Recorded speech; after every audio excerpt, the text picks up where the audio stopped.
O conteúdo do programa a seguir é de inteira responsabilidade dos seus produtores.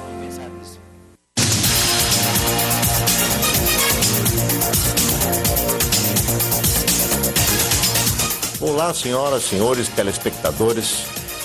Estamos dando início a uma série de programas, de entrevistas, oportunizando a todos os candidatos que concorrem ao pleito de 2014 e concorrem às eleições para deputado estadual, deputado federal, senador e presidente da República. Esta série de programas tem o nome de Senhor Candidato, né? E dará oportunidade a todos eles que queiram e tenham interesse em expor, né, quem são essas pessoas, e principalmente porque a TV a cabo, que é o nosso caso, ela não emite programação e o seu sinal por UHF e VHF, e sim por um cabo. Ela é similar a um clube, a uma entidade, onde o candidato pode ir apresentar a sua plataforma de governo, onde pode se apresentar como cidadão, né, como se fosse uma entidade, como a CIG, como o CDL, como a JORPEM, nos clubes de serviço, Rotary, Lions, enfim, todos esses clubes estão abertos, estão dentro da legalidade, né, de acordo com a lei 9504 de 1997, que permite que os candidatos nos clubes de serviço apresentem e se façam conhecer pelos seus associados. Hoje estamos com o candidato Beto Gebaile, popularmente conhecido, mas o Beto Gebaile tem, né, o seu nome por extenso. O Beto Gebaile tem uma longa história para contar para nós e para que você conheça a pessoa que está se candidatando, que está pleiteando ser o seu representante legislativo na Assembleia Legislativa de Santa Catarina. Olá, senhor Beto Gebaile. Vamos começar pela origem do Beto Gebaile. Depende da origem que você quer se referir. Boa noite a todos. Até a gente fica com muita saudade do vídeo, né? Porque a gente vive do vídeo, a gente vive do microfone, vive da assinatura de jornal. A nossa vida, Vitor, a vida do jornalista é estar na rua, é participar de eventos, é saber o que está acontecendo, principalmente no nosso setor, que é o setor da política, que é o meu setor, inclusive dentro das emissoras que eu trabalho, né? Mas eu venho de Santos, São Paulo, né? Cheguei aqui na data de 1988, quando o saudoso prefeito Fraita aqui de Joinville estava se preparando para mais uma candidatura a prefeito de Joinville, uma candidatura que acabou tendo sucesso, e eu trabalhava como assessor do empresário Wilson Florencio. Essa história foi inclusive já contada no Jornal da Cidade, aqui do Grupo da Cidade.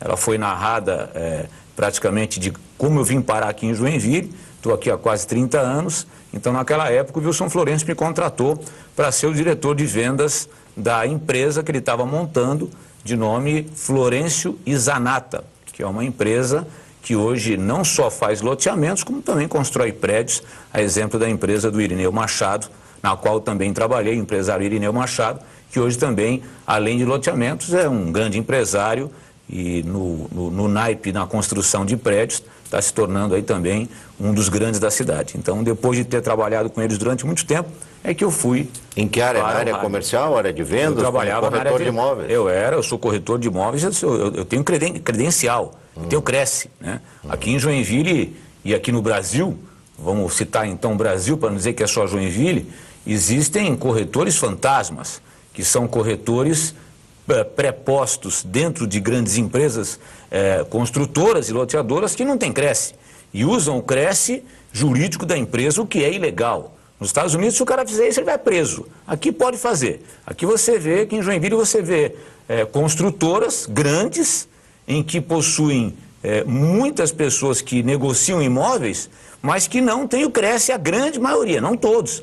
Mas a grande maioria não tem o Cresce, usam o Cresce, fazem o que eles chamam de preposto pela empresa. Eu não, tirei meu Cresce em Curitiba, no Paraná, e fui ser diretor de vendas do Wilson Florencio e do Irineu Machado na época que estava explodindo a área especulativa de loteamentos aqui em Joinville. 30 anos atrás. E além de corretor de imóveis, você também é advogado e especialista em algum segmento? Como é que é? Sou advogado criminalista e fiquei especialista na área de ações judiciais jornalísticas, né? De tantas ações que eu tomei por falar a verdade nos microfones dessa cidade, né? E a maioria, graças a Deus, porque Deus é grande, a maioria das ações, a grande maioria delas, 95% delas, eu fui considerado absolvido, porque tinha provas no que estava falando. E as pessoas não gostam que falem, né, Vitor?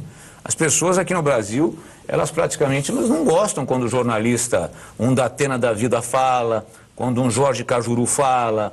Elas não gostam quando um jornalista polêmico fala a verdade, porque elas não gostam de ser praticamente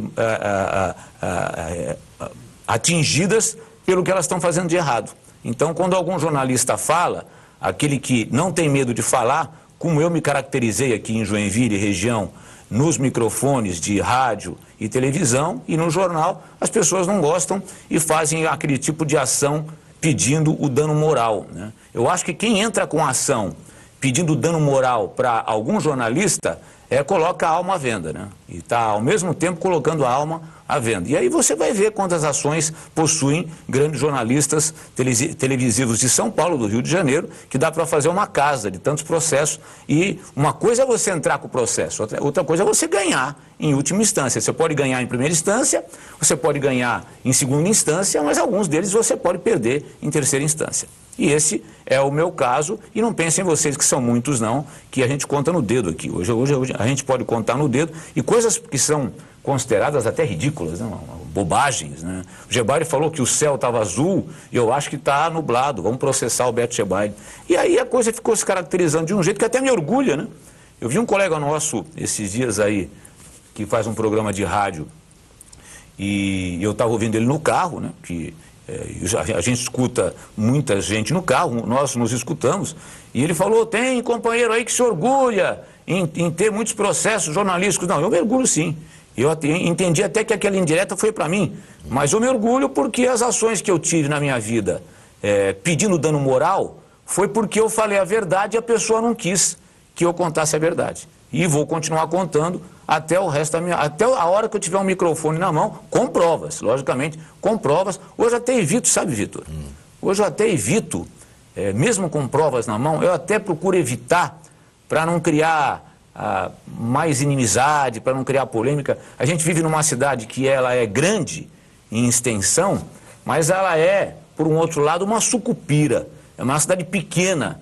Veja você o que acontece aqui nessa cidade quando os segmentos que você conta nos dedos, a SIG, a JORPM, CDL, são os segmentos que praticamente hoje tem que dizer para o prefeito que ele tem que fazer a Comac.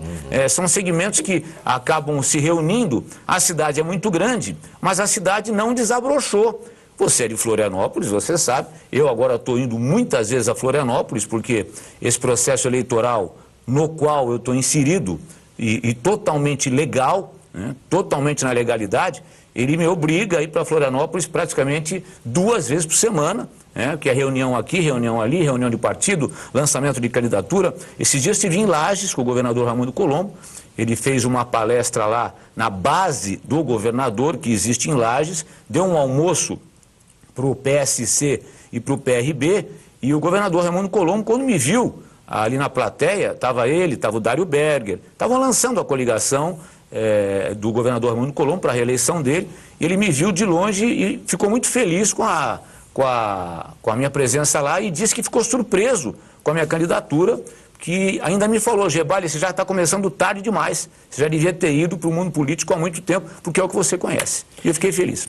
Beto Gebaile, a sua carreira, você está falando sobre ela, né? Ela ficou caracterizada pela sua pela polêmica, pela irreverência, mas também muito pela prestação de serviço, né? Porque as pessoas lhe procuram para denunciar, para reivindicar, para pedir coisas para a comunidade, e você termina sendo um grande prestador de serviço. Nessa carreira aí longa de 30 anos de comunicação, você lembra assim de algumas coisas que você ajudou a conquistar para as cidades, para as comunidades, para as regiões? Olha, eu sou uma pessoa, Vitor, muito amigo dos animais. Eu, se vejo alguém agredir um animal, seja ele qual for, em qualquer local, essa pessoa vai ter um problema na hora comigo, que eu sou capaz de parar o meu carro, como eu já fiz várias vezes, e acabei até discutindo, até me arriscando, porque você não sabe qual é o tipo de pessoa que você se mexe, ou que você se mete numa hora dessa de polêmica. Mas eu, aqui em Joinville, faço até hoje um trabalho nos microfones de FM, na 89 FM, até hoje eu faço esse tipo de trabalho para que as pessoas protejam os animais e não deixem esses animais abandonados nas ruas dessa cidade, que é a maior cidade do estado. Então, depois de tanta briga, a gente conseguiu com que o Carlito Mers iniciasse o trabalho de um abrigo animal lá na região oeste, na Vila Nova, que não é um abrigo animal privado, como existe já há muito tempo, que é de duas proprietárias que são proprietárias de uma ONG e abrigo animal, são duas heroínas, né? Mas eles fizeram lá uma casa pública que abriga alguns animais por algum tempo, e essa foi a minha polêmica. Eu acho que faltou vereador gritar aqui nessa cidade que animal que seja recolhido na cidade de Joinville para ir para uma casa que eles chamam de casa bem-estar animal, o animal tem que ser socorrido, o animal tem que ficar lá até ser adotado e ter o nome do proprietário, o endereço do proprietário e sair de lá chipado. Não, eles estão fazendo o contrário. Eles pegam um animal que é resultado de uma denúncia que fizeram de maus tratos, levam o animal para lá, tratam o animal, alimentam o animal. Quando o animal começa a ter aquela esperança de que ele vai ter um lar no futuro, eles levam o animal para o mesmo local que foi encontrado. Quer dizer, é uma incoerência tão grande que é algo que eu não vi nenhum vereador gritar. Isso falando em âmbito municipal. Quando a gente fala em âmbito municipal, eu acho um absurdo. Uma outra briga que eu tive aqui, e inclusive está no meu currículo da minha candidatura a deputado estadual, que dessa vez eu não pude fugir. Para você que está me ouvindo e me acompanha na imprensa aqui de Joinville há muitos anos, há quase 30 anos, essa vez eu não pude fugir.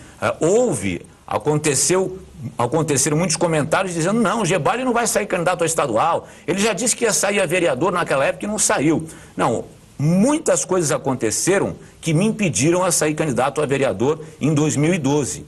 Não que pudesse me impedir em algo que pudesse passar judicialmente, muito pelo contrário. Muitas coisas que eu conheço hoje, atos estratégicos de uma candidatura, eu não conhecia na época. E eu preferi, então, continuar fazendo o meu trabalho e não sair candidato. Deveria ter saído, mas tudo a gente pode rezar com o tempo, né? Tem um ditado que diz o seguinte, Vitor: não se arrependa pelo que lhe aconteceu. Alegre-se pelo que você aprendeu. Esse é um ditado que eu aprendi a seguir na minha vida e sigo até hoje. Bom, já passamos aí um bloco, né, da entrevista. Vamos dar um tempo e voltamos já já com o segundo bloco do programa Senhor Candidato.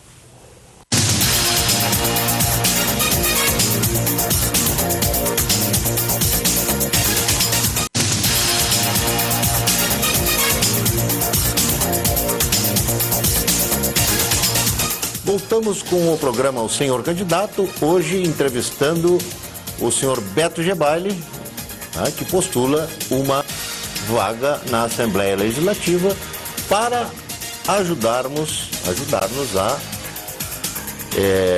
em colocar novas leis, em agilizar o bem-estar da comunidade que ele está inserido, até porque quando se fala em candidatura para deputado estadual, nós estamos falando nos 297 municípios do estado.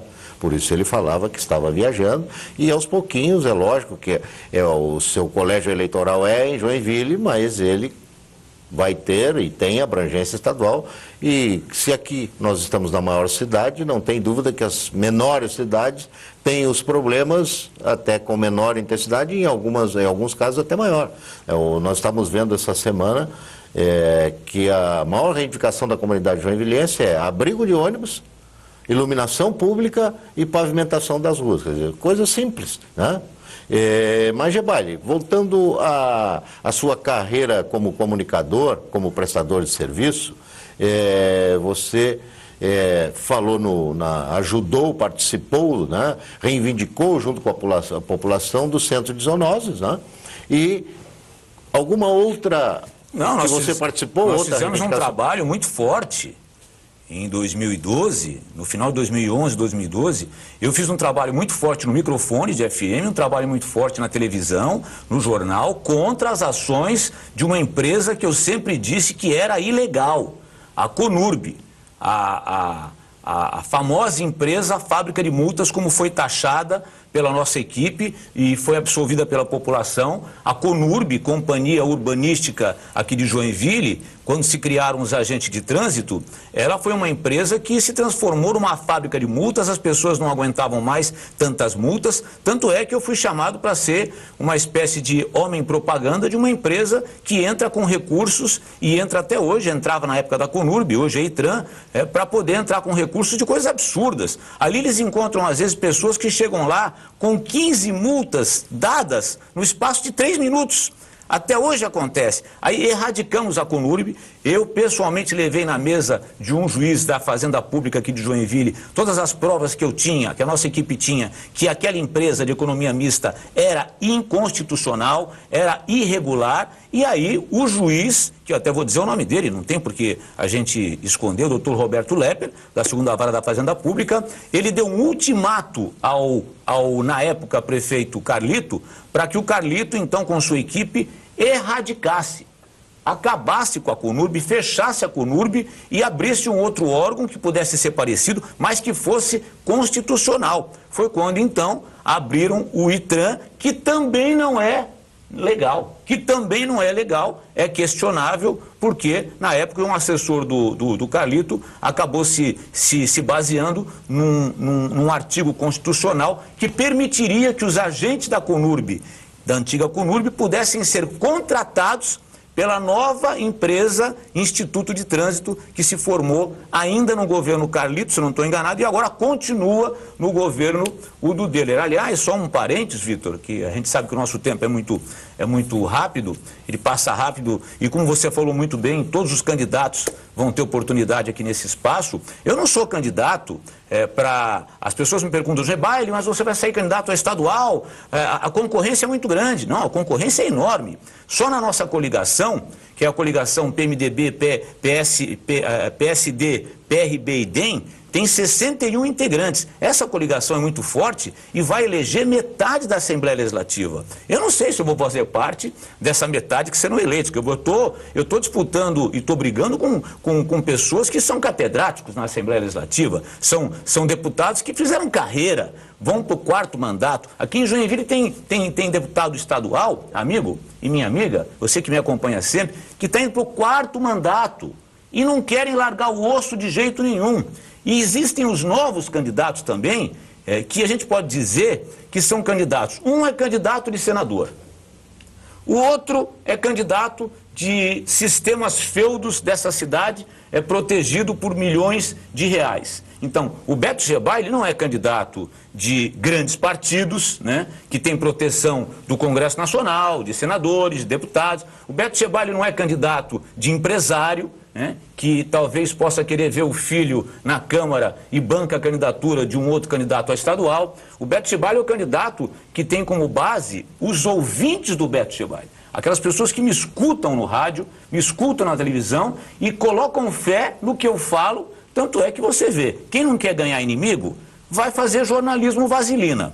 E eu não faço jornalismo vaselina. O meu jornalismo, ou ele vai criar uma imensidão de amigos, mas vai também criar uma grande parte de inimigos que não gostam do que eu falo. Só quis fazer uma parte no que você me perguntou para dizer para as pessoas que sabem que eu sou candidato a deputado estadual, e isso agora está se espalhando que nem um vírus em Joinville. Existem pessoas que me procuram para plotar o carro de graça. Gebalho, eu ponho a tua foto no meu carro.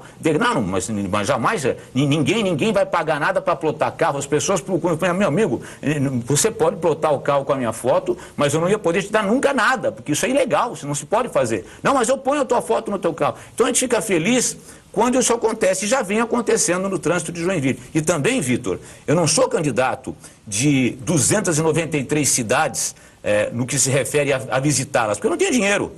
Eu sei que tem candidato aqui a deputado estadual em Joinville e na região que vai visitar as 293 cidades, que vão lá, vão nos comitês partidários, vão colocar foto. Eu não tenho dinheiro para isso. Nenhum empresário chegou para mim e falou: Gebalho, eu vou colocar 1 milhão na tua campanha, eu vou colocar 500 mil na tua campanha. Eu estou sendo ajudado por patrocinadores dos meus programas de rádio e de televisão, e não pensem vocês que essa ajuda é uma ajuda milionária como muitos estão tendo aqui. Muitos que já são carreiristas, deputados carreiristas, que estão em direção ao 4º e 5º mandato, e hoje você não vê um viaduto na cidade de Joinville. Você que é dia de Florianópolis, eu quando chego em Florianópolis eu fico abestalhado, falo, meu Deus do céu, mas a cidade quantos viadutos tem? A cidade quer pavimentação, luz e abrigo de ônibus, quer dizer, não sim, precisa... mas você sabe que essa cidade tem um prefeito que todos nós respeitamos, um grande empresário, mas que ele acabou recebendo o repúdio da Câmara de Vereadores há uma semana atrás. Os próprios vereadores, alguns até da base do prefeito Dudeler, fizeram um ato de repúdio contra a falta de habilidade dele para poder tocar a cidade. Uma cidade que não consegue ter alvará com uma funerária. Você já viu uma coisa dessa, amigo? Nós não temos alvará na SESF. Só vocês providenciaram agora. Porque nós ficamos sem alvará durante 3 ou 4 anos. Você, com o seu ente querido, ia naquela funerária que é o resultado de uma espécie de acordo que fizeram no passado para fazer um rodízio. Nem na hora de enterrar o ente querido a pessoa pode escolher. E aí você não tem um alvará numa SESF, e você quer o quê? Numa cidade que é a maior cidade do estado de Santa Catarina. Mas, Beto Gebalho, justamente por isso que você está indo para lá, para colaborar nessa agilidade. Outra coisa importante, a gente sempre fala aqui, que o candidato que postula um cargo de legislador, ele precisa ter em seu coração solidariedade, voluntariado e vocação para ser político. Você se sente capaz com essas três, envolvido por essas 3 situações? Olha, se eu não desligar o meu telefone durante algumas horas do dia, eu não faço outra coisa senão falar com pessoas que me ligam pedindo a minha ajuda para uma variedade de coisas enormes, uma enormidade de coisas que eu não posso resolver. Nem se eu fosse um homem rico eu conseguiria resolver. O que a gente fala para essas pessoas é para que nos ajudem, para que no futuro a gente possa ter um certo poder, porque o poder do radialista, para você que me acompanha há muitos anos, há quase 30 anos aqui em Joinville, o poder de um radialista ele vai até um certo ponto. E depois ele não tem mais aquele poder da caneta, o poder legislativo, o poder executivo. Então, aquele poder é limitado. E se você ultrapassar esse limite, eles tocam uma ação em cima de você. E aí, a emissora vem em cima de você, você tem que se incomodar com o advogado, ou você acha que o advogado não cobra do colega? Cobra e cobra muito. Não é pouco, não. Então, quando eu falo que quando falo a verdade, recebo ações, eu recebo ações e vou contestar. Agora, a grande verdade é que nós precisamos mudar alguma coisa no legislativo de Santa Catarina que possa representar a nossa região. O Gebalho é candidato de Canoinhas? Não, mas vai vir gente aqui de Canoinhas pedir voto aqui. O Gebalho é candidato lá da região do meio-oeste, Joaçaba? Não, o Gebalho nunca foi em Joaçaba. Eu fui em Lages pela primeira vez na minha vida agora, quando o governador fez uma reunião. A nossa região é que nós temos que nos preocupar. Joinville elege, se quiser, sozinha, 8 deputados estaduais. Quaisquer que sejam as coligações políticas, Joinville elege de 7 a 8. O problema hoje de Joinville, que eu acho que vai deixar de ser problema no dia 5 de outubro, Vitor Guilherme, é que as pessoas agora começaram a se tocar que os políticos com mandato aqui nessa cidade e nessa região querem fazer carreira em cima das pessoas que de 4 em 4 anos eles falam sempre os mesmos assuntos. E você não vê um viaduto em Joinville, o ILS, Vitor Guilherme. Você é uma das pessoas que eu mais respeito na imprensa de Joinville, que também tem o mesmo gênio que eu, na hora que tem que falar, fala. Né? Fico orgulhoso quando você me substitui no programa Cidade e Verdade, porque quando tem que falar, você fala. Essa cidade teve a petulância de fazer uma reunião na casa do grande empresariado e na posse do novo presidente da CIG, na qual respeito muito como empresário, o discurso dele foi um discurso dizendo que os empresários, não todos, não vamos aqui generalizar, alguns empresários da CIG teriam sido responsáveis pela vinda do ILS, que é aquele aparelho que regula a decolagem, que permite os aviões aterrissarem. Aterrissagem e decolagem com mau tempo. Com mau tempo. Mas o discurso dele foi dizendo e jogando no colo dos empresários o benefício de conseguirem o quê? Há 10 anos. Eles demoraram 10 anos. Deputados estaduais que estão no 4º ou no 5º mandato, junto com esses empresários, demoraram 10 anos para conseguir instalar um aparelho de nome ILS aqui em Joinville. Me desculpem. Isso é uma vergonha.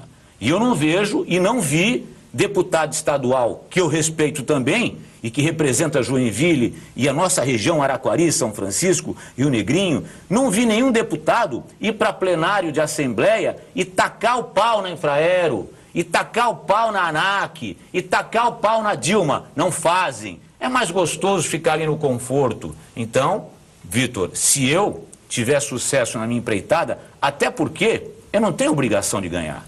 Eu sou novo, é a minha primeira candidatura, né? Quem tem obrigação de ganhar são esses carreiristas, que possuem cada um 40 assessores, que possuem em seus escritórios, diretórios, casas imensas pagas com o seu dinheiro, que na época das eleições transformam esses diretórios em comitês eleitorais, né? E agora que tem gente dando prensa que estão pensando 2 vezes, é por isso que eu coloquei meu nome à disposição. Eu não tenho obrigação de ganhar, né? Eles têm, que são os caciques e são os catedráticos e são os profissionais dos mandatos legislativos nessa cidade. Senhor Beto Chibali, muito obrigado. Chegamos ao fim do programa Senhor Candidato. Espero ter, até o dia da eleição, ter outra oportunidade de estar com você aqui e com os outros candidatos que se interessarem em estar conosco e explicar para a população o seu desejo de servi-la. Muito obrigado, até a próxima gravação, até o próximo programa.